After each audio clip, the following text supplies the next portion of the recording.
your girl Rosii here with Iconix Radio, and today in the studio we have a true legend, an icon, a fashionista. His accolades can go as far back as to when he was just 10 years old, touring with some of the most iconic bands and artists, even television broadcasting shows that basically raised us all. Robbie Parrish is here. Robbie, how are you feeling today? Great, my lady. Thanks for having me here at Iconix Radio. Robbie, I'm literally like getting chills right now because I don't know how this interview is gonna go, but I'm just honored to sit here with you. Your fashion, it always keeps us like intrigued. What are you gonna wear? What are you gonna wear? I learned everything from Ron. You the one and only Ron Fontenot that is. Robbie, would you please let the listeners and the viewers know you are a drummer, but you're not just a drummer. You do more than that. Would you please let the people know your background? Okay, about drums? Yes. Okay, now I can't take credit for what I do. Okay. Because I was born seeing colors with any audio sonics. So it's kind of like that sheep. I was born with perfect pitch, terribly dyslexic, backwards all my life, and colorblind, even though these colors guide me through life. And overly sensitive to light, like an albino. So it makes me a little bit unique. You're very, very, if you will, gifted, and you see light, you see different colors when you hear music or things of that nature. When you're talking, it's a really nice shade of pink. Pink is my favorite color. I'm so glad you see pink. If you will, would you talk a little bit about how it has affected your musical career? Because not everyone has this special gift. True. Let me just say, my uncle was a very famous orthopedic surgeon. They called him the Einstein of modern medicine. He felt different than my parents. My parents were feared they'd given birth to a slow learning child. And my uncle thought I was gifted. So he had me tested at Baylor because of my poor grades. And that's where they realized the way I was born, the IQ genius and NIC, and respond different than anybody can figure out. Wow, you were tested at Baylor College, and they pretty much found so many very special, intriguing gifts about you. Right. Musically, even. So your parents at one point, they didn't really understand your gift. No, neither did any of my teachers. Oh. Because when they asked me a question, I would answer in a way they didn't know how to respond. So it would bother them. I spent a lot of time in the office, suspended, expelled. My parents, poor parents, were always called, you know. And I'm also alcoholic from a young age and drug casualty. So all that was going on, you know, very young age. Robbie, I just want you to know we've all dibbled and dabbled, but we're going to get into that in just a minute. Give me some, Robbie. We've all had our share, okay? I was just recently with the amazing John from Houston, the PR, and he made us a cup of coffee / Bloody Mary, and I'm telling you, I'm still feeling it. Listen, but when you think about your legacy in the music industry, it goes all the way back again when you were 10 years old. It wasn't my idea either. That wasn't your idea either. My musical father, Herbie Brockstein, who founded ProMark Drumstick. He thought the child prodigy, Robbie Parrish, should appear on the television show when they asked him if he had any endorsers that he wanted to send. His son was a better drummer than me, but he got discouraged by a band leader, and he never played again. he was really a better drummer. So I became his musical son. I would set up his drums, tune his drums. He would throw the library on the floor in the warehouse, and I have to organize all the charts according to the horn parts and the rhythm section and everything. And then I'd have to put everything in sequence at all the shows, set up all the music stands, test the drumsticks, and you know, if it wasn't for him, I could easily never been a drummer. Wow. So he gets the credit, not me. And then as far as the drum tuning aspect, I don't get credit for that either. The sound man for, I've been touring with, I guess you're Archie Bell and the Drells. It's from Houston, Texas. And so I wasn't that happy, and I went out with Donald Byrd for a while, and then, so this great drummer was playing a psychedelic original rock band. And I always wanted to be in a rock band, but I never did. And so it was called Fever Tree. They had to head out. This great drummer decided he wanted to go to Saudi Arabia, and I never did. So he said, why don't you, little brother, why don't you audition for these guys I can't relate to, then I will audition for Archie, because I think I got his number. There you go. I said, well, okay, we'll do that. And so that's what happened. Okay, now the credit for the drum tuning, this is what I try to explain in every interview internationally that I do. I want to give credit where credit's due. Jerry Nutt was probably the greatest live sound man I ever have had the privilege of knowing or hearing work. Jerry Nutt was also the sound man for Fever Tree, but he was also the sound man for Elton John and John Waite and the Babies. So when Robbie Parrish, the jazz drummer, Puritan, like outside jazz drumming was my background, played Broadway, I played, you know, different things, but I'd never played original rock. And I love Jimi Hendrix. I met him at 10-2 at Hemisphere, and he changed my life. And he gets the credit really for the way I dress, because I went home and raided my mother's closet. Robbie, while you're telling this story, but wait, I'm not finished with my story. The tuning. Robbie. The tuning. I want to get back to the tuning. Okay, so Jerry Nutt is the sound man for Elton John. So back then they didn't have samples. They didn't have the ability to pull up the perfect sounds that were recorded. All the producers, engineers were frustrated with every English large act in the rock and roll world. So because I came from a jazz background, I only owned an 18-inch bass drum, a jazz-oriented kit with percussion off it, gongs, wind chimes, bells, rototom. And I would get laughed at when we play on shows with the heavy guys like Blue Oyster Cult or Black of Arkansas, all those. Anyway, and then they hear me play, and my drum sound was like a big rock drum sound, because we're playing rock music, right? So Jerry gets the credit. He decides I'm going to be the go-between all these engineers and producers and try to fix this ongoing dilemma where they couldn't arrive at the right sonics on the live tours like they did on these elaborate recordings with brilliant producers. So my first tuning job at 18 was for Nigel Olsson with Elton John. And from then on, everybody was English. It was always English bands. So then the last thing he did before he died, sadly, was he did the live house sound for the Synchronicity tour of the Police. So they called me in for that. So that began my connection with Sting.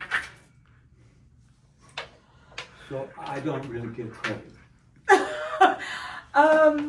Robbie, you know, the fact that you were inspired and then you went home and you raided your mother's closet. You just totally blew me away with that one. But then the caliber and the quality and the icons that you've worked with that continue, the list continued to grow, because you've been in the industry for many, many, many years. I'm 66. Don't listen. Robbie, don't tell nobody else, because nobody will believe you, okay? Especially with your fashion, like, what? No way. Wow. Maybe you need a current eye examination thorough. Stop it, Robbie. Well, first of all, you see pink when I talk, honey, so you have me at hello. But over the years, when you think about the bridging of music with the U.S., and then you also touring and working international with Elton John's, just to name a few. When you think about being called and say, hey, can you come tune the drums? I heard to the grapevine that your ear is so squeaky clean that you can tune a drum set to the exact sound of the record. Exactly. Quicker than most people. You better say that humbly then, quicker than most people. I've been performing for a while. And you know, when you have musicians drummers that get on stage and they're like, "Oh yeah, we're ready to go," and they just start playing the drums. They're just going. They even do a sound check sometimes. Robbie, can you believe it? And they're playing the drums. They're just doing their thing. But then what they don't realize is the drums haven't been tuned. How important is it for a drum set to be tuned to present the right quality? To me, it is very important for the comfort of the listener. Okay. Because the tempo of the song, the recordings, now you can't change the drums as often live. You can if you're like me playing on a gig, and I'm gonna probably do that. Yes. Now you don't really want to tune it perfect to the key, because that could conflict with the bass or the keyboards, or it becomes a mush. I see. It becomes too sterile too. Yeah. But in motion pictures, I'm called to do that a lot because of the dialogue, like in the movie Titanic or the ocean coming in. Then I'm in charge of making sure that the dialogue stands out while all that's going on, and the reverb of the water flooding the ship. You see, it makes it more comfortable for the listener. Oh, so we're not just talking live performances. We're talking about. Did you just say the Titanic? Yeah. Now I. Do a lot of motion pictures soundtrack. Robbie, oh my God. Majority, if you will, of the things we grew up listening to and watching, your name is stamped on there. Yeah, the award shows, a lot of the award shows and all that. Yeah, many motion pictures. Yeah. When you think of legends, I'm going to say one name and you just tell me something. You? Oh, stop it, Robbie. Oh, you were a legend. I wanted your autograph. Robbie, stop it. Pink Floyd. Yeah, okay. Tell us a little bit about... I love them. Okay. Yes. So, when they played Rice University, I got the call because of my friend Brian Eno. Brian Eno has helped me with a lot of the employment I've had. I started with him at Live Aid when he was playing Roxy Music, Queen, and all those great people. I was working for Bob Geldof, and I met Brian. And Brian became very close with me. He used me always, almost all his productions, you know. And so he told me about David, and it's going to be in the city you live, and it's kind of a weird stadium, and it's not very large, and would I go help? And so I said, yeah. So I did. And then the recordings were never used. Many times the recordings from Houston are never used. but I'll get called back later when the venue is right, you know. But that was never used. Only the ones in Europe that I had nothing to do with. And the album, the light would blink red on and off. The right color, I think, was red. I don't know. Okay. Then I quit music from 2008 to 2016. At the time, I'd been producing about 40 different bands and artists. So I quit. And I came back in 2016. So I got the call to David to do Live at Pompeii. So I did that. And then I did Roger Waters' album. And I did a lot of things. I was supposed to go back recently, but something happened and I wasn't able to make it. I understand. But I am still on board, possibly later on. I don't know for sure.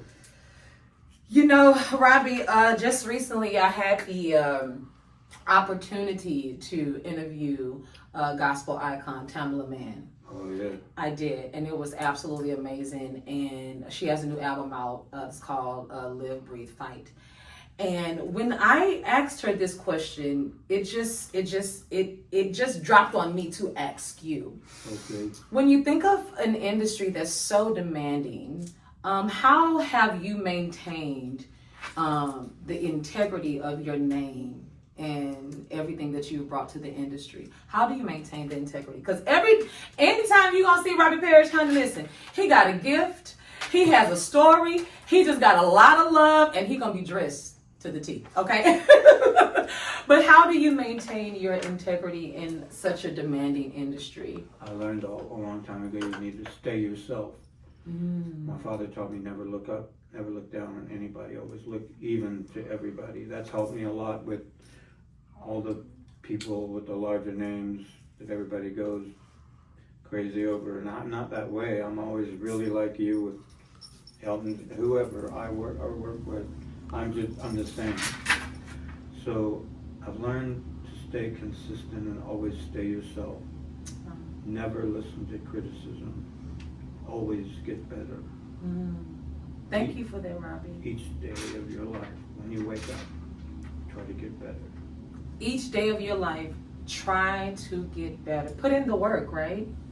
Do the work. You might not succeed, but you'll get there. So refreshing, because there's so many different, when you look on social media, when you look on television, when you just see around, there's so many different. Better to ignore it. Come on, Robbie, I was just about to ask you what your social media life like, and you're like, better to ignore it. I'm not very good with technical or anything computers or any of that. And until this very day. I'm on there, but I mean, right. And I try to write, but I'm dyslexic and it's too lengthy, and I'm trainer, talker, writer, so it's always getting hacked and cloned, and people are hating, and I'll say what I've done, like I'm talking with you, and then somebody will get on there and say, no, you didn't. I was there. I was there, and I'm like, oh, really? Okay. And I just stopped. Like, I don't know what to say to those people. Right. I don't know them. I don't know who they are. I was just saying about my life what I did. Just speaking history and facts. Yeah. What'd you say? Argue with somebody else. That part. Robbie, on a much more serious note, when it comes to you working with other artists, right? Are there any artists that you haven't got a chance to work with that, I mean, I don't even know how to ask this question. Is there anyone that you haven't got a chance to work with that you inspired to work with? You know what I tell Ron all the time, that the people that I work with are all older. Yes. I strive to find the younger talent. I love when I went to, because of Brian Eno, I did the drum sounds at the Moody Center for Rosii Music, 50th anniversary tour for Austin City Limits, broadcast. And I was really thrilled when St. Vincent, the opening act, asked me to work for them after watching me with Roxy Music, because Roxy Music was kind of complex. Because while they were playing, I had to change the drum sounds in between the songs to the time period of the records. And I've done that very few times, but it's kind of hard to do that. Barbra Streisand was another one where I only had the time where she did dialogue. And then I had only in between the dialogue and the next song to make the drum sounds exactly what they were like of the record at the time period. And you know, Barbra Streisand's career and Roxy Music is quite long. Oh yeah. So when St. Vincent saw me doing that, they asked me, and I said, "Oh yeah, I'd love that." And they keep wanting to meet the younger ones. You know, that's what I want to meet. I want to meet the younger, the ones that we haven't heard. Robbie, speaking of younger artists, and then just major iconic events, the Super Bowl. Oh yeah. We That's really great. Robbie. That's really great. Okay, so Jay-Z always really good with me, recommended me, and he was in charge also. I wound up with the usher. Robbie, I'm sorry, did you say Jay-Z, Yeah. he's known for always recommending you? Well, I mean, Unbelievable. I don't do all that much rap really, but you know, Right. I mean, I can imitate the sounds I need. And so with the Super Bowl, it's complicated because if you saw the drums, all the marching drums, all the different, some of those I tuned in harmony. So when you heard all that broadcast, that was more comfortable for you as a listener to hear. And here's the deal with live streaming. It's one of the most competitive, best venues ever for the older ones. Okay.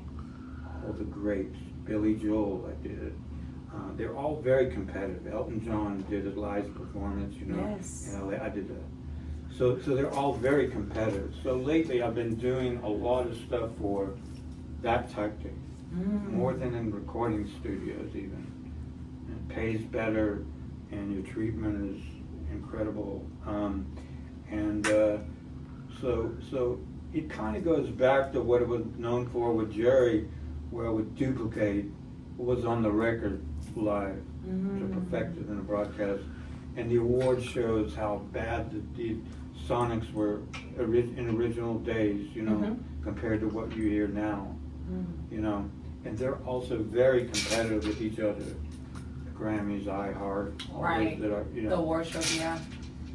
So if one gets Robbie Parrish, if I'm lucky, some people want Robbie Parrish that are competitive with that person, you know.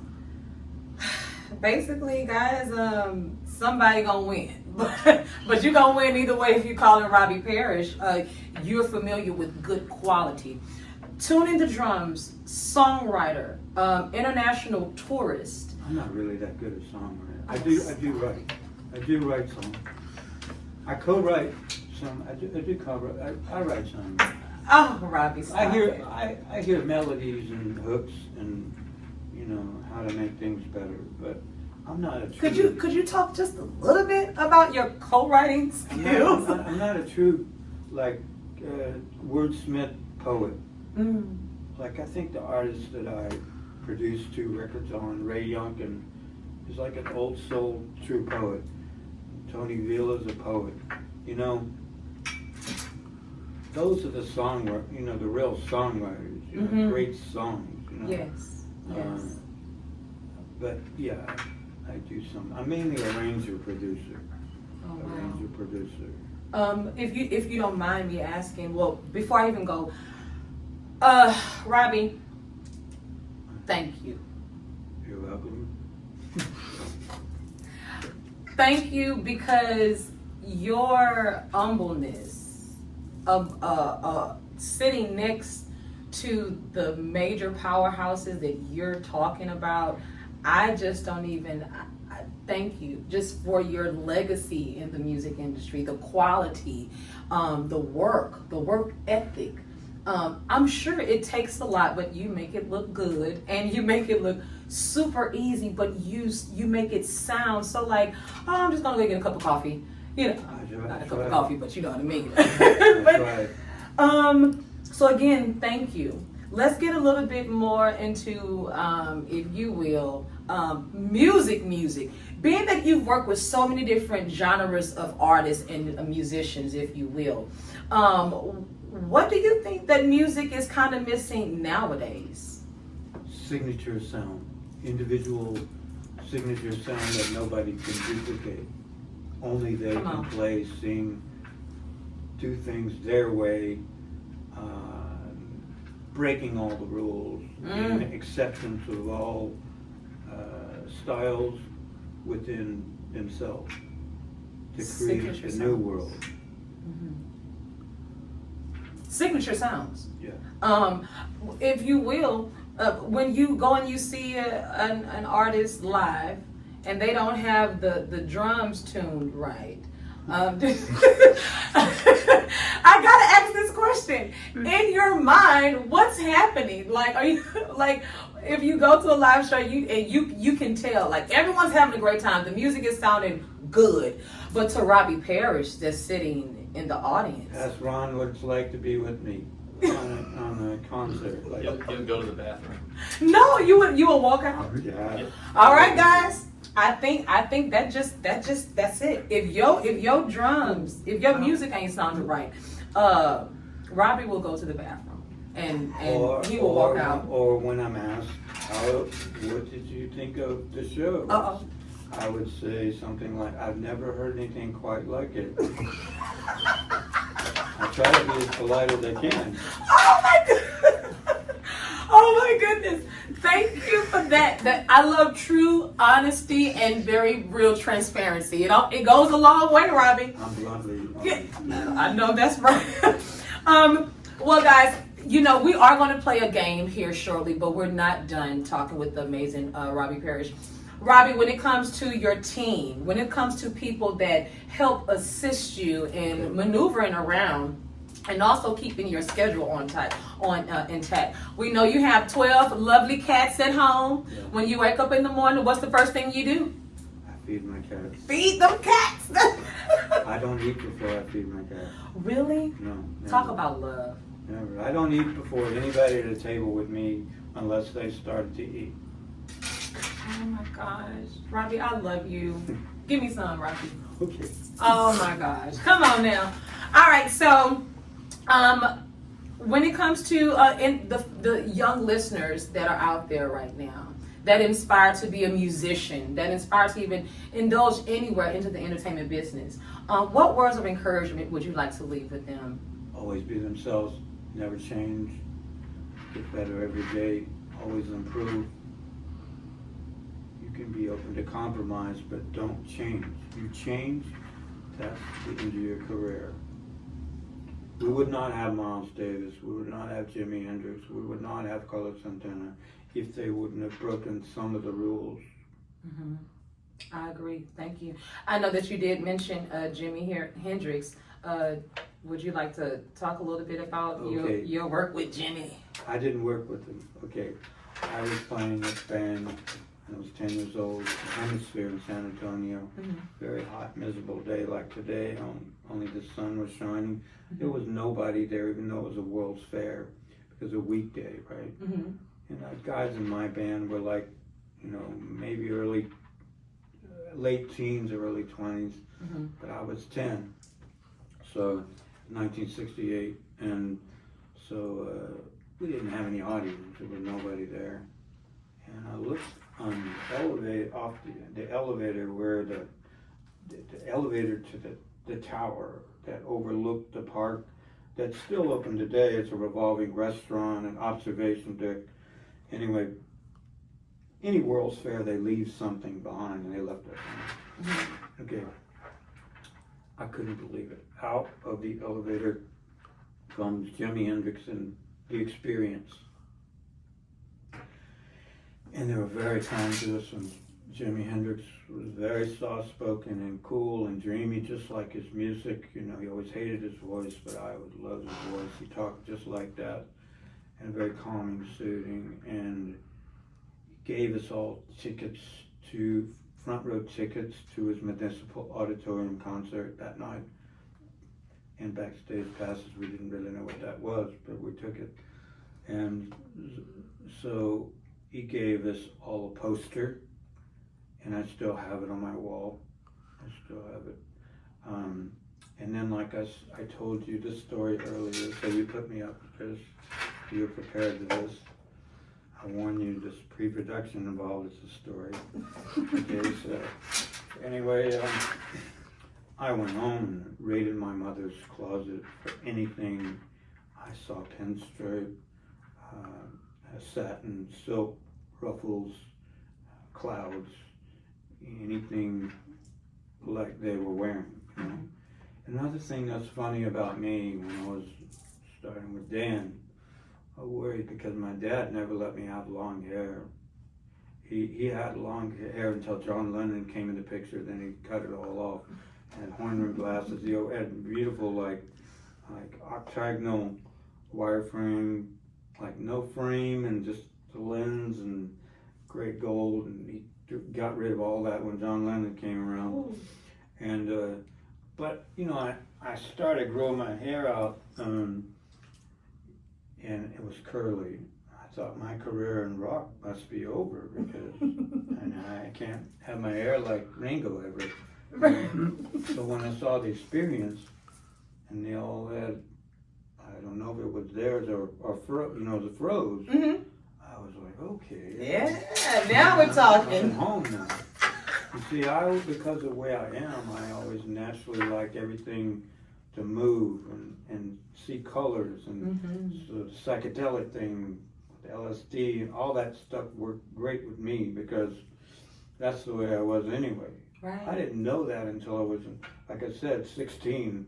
I thought everybody heard and saw and the same as I did. I didn't know. You didn't know you were special. I didn't know. You were gifted and talented. I was thinking I was ignorant, and I couldn't make the proper grades, and I couldn't read correctly, and you know, just like my parents. Mm-hmm. I believed my parents, what they were saying. You know? Robbie, thank you so much for coming to sit down with Iconix Radio. I think your story is so inspiring to people around the world, especially to the youth, as you said. Don't change. Don't switch up. Remain true to who you are. Be open to everything. Oh, come on open now. to possibilities. Yes, yes. All styles. All styles. Yeah, everything. Find the good in everything. And remain humble. Guys, I don't think, if you don't know, if you're just tuning in, we're talking to Robbie Parrish, and his history is so well told and well lived. But most importantly, I have the question of the century for you now. Hey, here we go. Robbie, when it comes to music right now, I know that there are some artists that are out that kind of merge different genres together. You may have some country mixed with a little blue. Like, you have so many different things that are mixing. Has there ever been a drum tuning song that was difficult for you? Oh, there's been many. Complex tunings like the drummer for Tool or Rush or Simon Phillips had to have pentatonic scale used. Many are very complex. I've shown them to Ron when they're very elaborate, you know. When they're mixing, like, well, a good example is always working for Quincy, you know, with Michael and Bruce, the engineer, and they had a lot of programmed drums, and Jonathan Sugarfoot, great drummer, but everything had to be like, you know, together.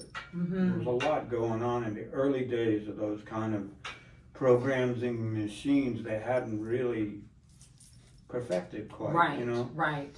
So that was always a challenge. I always loved working for Quincy. I was so sad the other day, like the rest of the world. He taught me so much. Yes. And Huey Mo used to call me Young Quincy because I always had a tendency to put things together in a different way of predicted, musicianship playing together for the first time. And different style musicians all working together. So Huey Mo was a crazy Cajun producer on Sugar Hill Recording Studio. You see, I was the drummer there, a studio drummer. Wow. For Huey when I was a kid, and then I didn't have the confidence like I don't now. So he stopped using me because I apologized for my performance or whatever, and the client liked it. It was bad for business, And then later, Eric Evanser had this band called Drastic Measure. He brought me back. And Andy Bradley was the engineer, and I'd met Andy because of Fever Tree years ago. And when he just came into Houston, he was the monitor mixer for AC/DC, and he was working at ACA on West Park. And so that's how I met Andy, but I didn't ever work with him. Then when Eric brought me in for Drastic Measure, that's when Andy decided to use me for like 30 years as a studio drummer. And it was really Tony Brown, MCA Records in Nashville, the reason I became an arranger producer. I wasn't doing that on purpose. I just suggested one thing at a holiday in Nashville, and everybody could go home because Tony wasn't speaking to the artist. She was well known. I'm not going to mention her name, but I don't talk about people. So they weren't getting along. They had a personal relationship and a working relationship, and so anyway, I made one suggestion, and when he gave me this check, it was gigantic, and I was like, God, isn't that for drumming on this? He said, no, man, you enabled Saul to be able to go home for the holidays. This is your first arranger producer check. I said, it is? He said, I want you to go home because I know you're tired of the scene after you're touring with George Jones, and you're tired of the country. You're not exactly a cowboy. Don't really fit in this Nashville. So here's the deal. Go home to Houston and try to find a diamond in the rough you want to polish. Have you ever been in a band, Robbie? Really a band? I said, no. So, in a garage, like you're playing with your friend. I said, no, just Dan Workman and not really. So he said, you got to do it. He said, even if you're not really in the band, fake like you are. So you learn the role of a band drummer because you don't know it. You only know it as a sideman and a studio drummer. And it's a very different role than being an actual favored drummer in a band, which I've done very little to this day. I still sub for people. They don't really want me. They want their regular guy, But I'm known for that because of the way I hear and I can, pick up real quick. So anyway, Andy Bradley and Tony Brown get all the credit for me being an arranger producer. I had no clue. I was very happy being a lecturing sideman and then a studio drummer. That's it. I really just want to play with Miles Davis. Like, that would be fine with me. Anybody, Oh my gosh, guys. When we say this is Iconix Radio, this is Iconix Radio. There's been so many legendary names here, guys, that's been dropped. I'm literally shaking right now. This is musical royalty. Again, R.I.P., rest in peace to the legendary Quincy Jones. He's going to a better place than all of us. Yes, he quicker. is.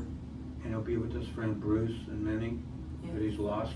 Yes. He was never the same. I remember when he was doing the last Henry Mancini, anniversary tribute to Henry Mancini.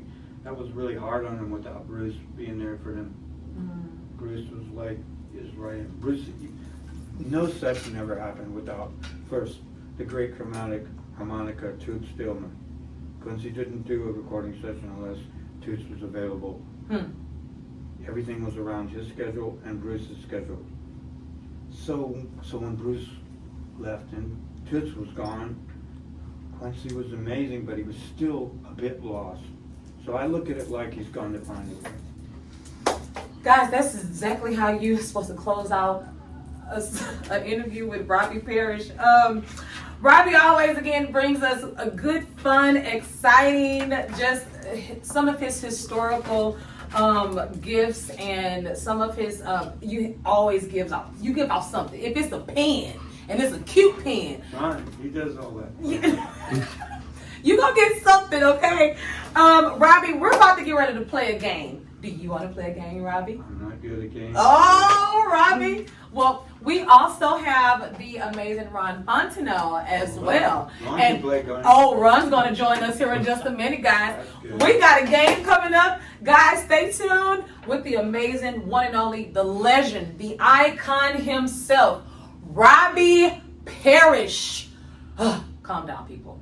We'll be back. We'll be right back, guys. Stay tuned. What's going on, guys? It's your girl Rosii here with Iconix Radio, and we are back. But we're not alone, right, Robbie? Who do we have with us? Ron. I got Ron Fontenot. The one and only Ron Fontenot is here, guys. Now, here's why Ron is here. He's a celebrity, iconic photographer. Not only that, Ron is full of so much wisdom, but we ain't gonna get to his wisdom today. We're gonna get to his knowledge of the game.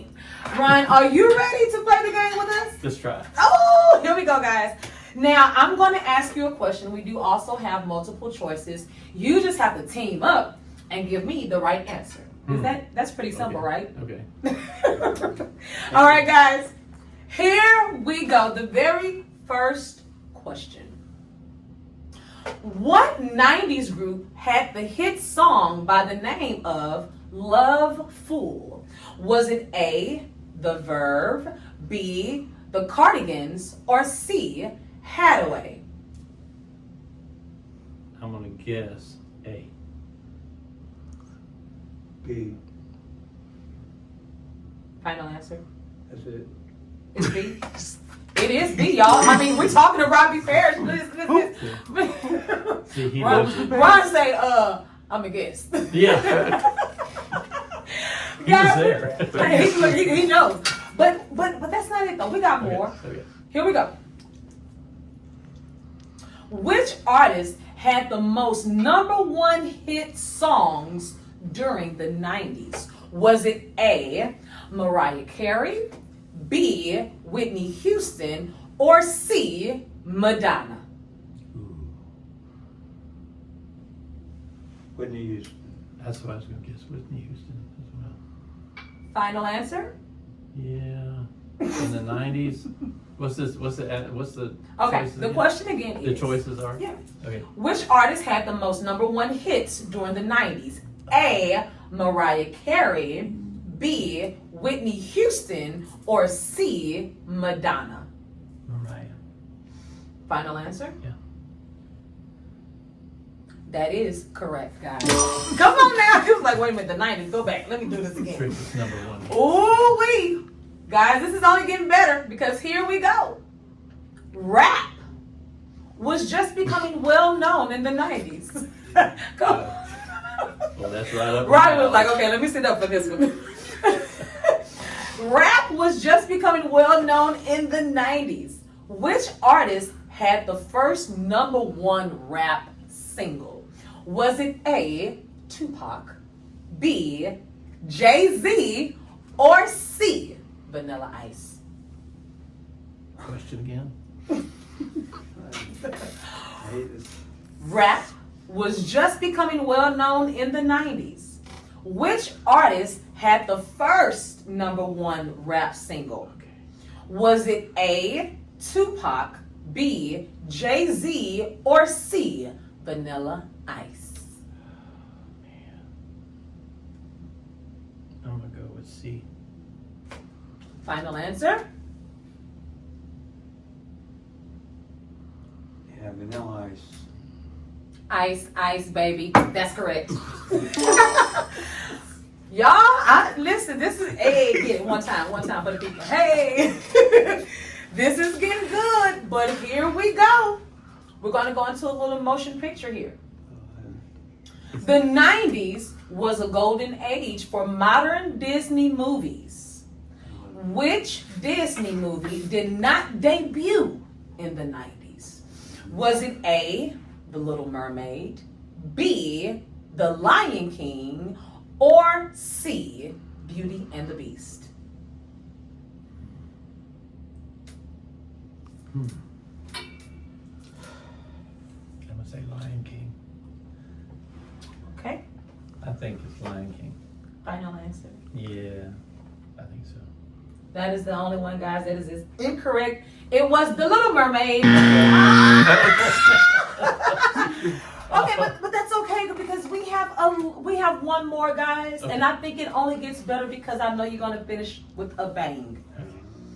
I'm like, ooh. All right, here we go. Country music became very big in the 90s. Which country music star had a popular television show on Pax TV? Was it A, Reba McEntire, B, Tim McGraw, or C, Billy Ray Cyrus? Billy Ray Cyrus. That's what I think too. Final answer, guys? Yeah. That is correct. Come on now. I played drums with him. You played drums with Billy Ray Cyrus. I'm embarrassed to say. Guys, listen, I don't even know what else to say, but listen, this is Iconix Radio. Ron Fontenot, thank you for joining us for our game, my Libra brother, and the icon himself, the one and only, Robbie Parrish. Thank you so much. We love you, Robbie. Thank you for continuing to make such a trailblazing career for us to listen to and watch as well. The Titanic, Quincy Jones, and Billy Ray Cyrus. Y'all, that's it.